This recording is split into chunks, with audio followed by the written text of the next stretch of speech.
அம்மா பேசினது நினைச்சு வருத்தப்படுறீங்களா? அப்படிலாம் ஒண்ணும் இல்ல. இல்ல, சித்திய பத்தி அந்த அம்மா சொன்னதை என்னாலே நம்ப முடியல.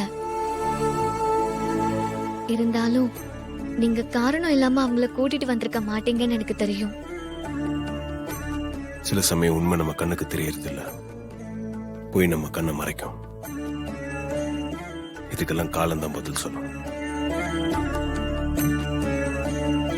நீங்க எதுவுமே சாப்பிடாம இருக்கீங்க, சாப்பிடுங்க மாமா.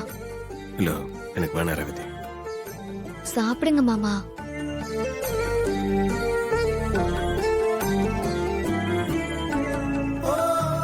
தேங்க்ஸ்.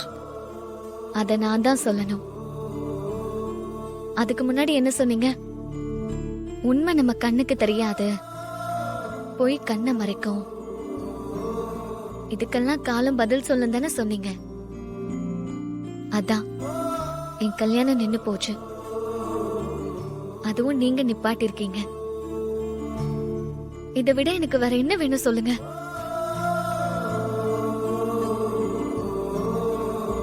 என்னையே பார்க்காம சாப்பிடுங்க மாமா. எப்பவும் இப்படியே இரு. மாமா, நீங்க ஒரு பெரிய ஃப்ராடு கிட்ட இருந்து நிறைய பொண்ணுங்களோட வாழ்க்கையை காப்பாத்திருக்கீங்க. ரொம்ப தேங்க்ஸ். ஆனா மாமாக்கு இப்படி ஆனது எனக்கு வருத்தமா தான் இருக்கு. அப்பாக்கு இப்படி நடந்ததை நினைச்சு ரொம்ப கஷ்டமா தான் இருக்கு. ஆனா அவரு ரொம்ப தைரியமானவரு. சீக்கிரம் அவரு கண்ணை திறந்து பேசுவாரு பாருங்க.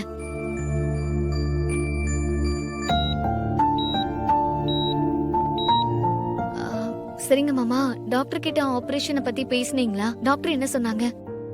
நாளைக்கு காலையில சர்ஜரி பண்ணிடலாம்னு சொல்லியிருக்காரு. காலையிலயா? ஆமா, காயம் ரொம்ப ஆழமா இருக்கிறதுனால எவ்வளவு சீக்கிரம் சர்ஜரி பண்றோமோ அவ்வளவு நல்லதுன்னு டாக்டர் சொல்லியிருக்காரு. ரேவதி, மாமாக்கு எதுவும் ஆகாது, தைரியமா இரு. நீங்க சாப்பிடுங்க மாமா.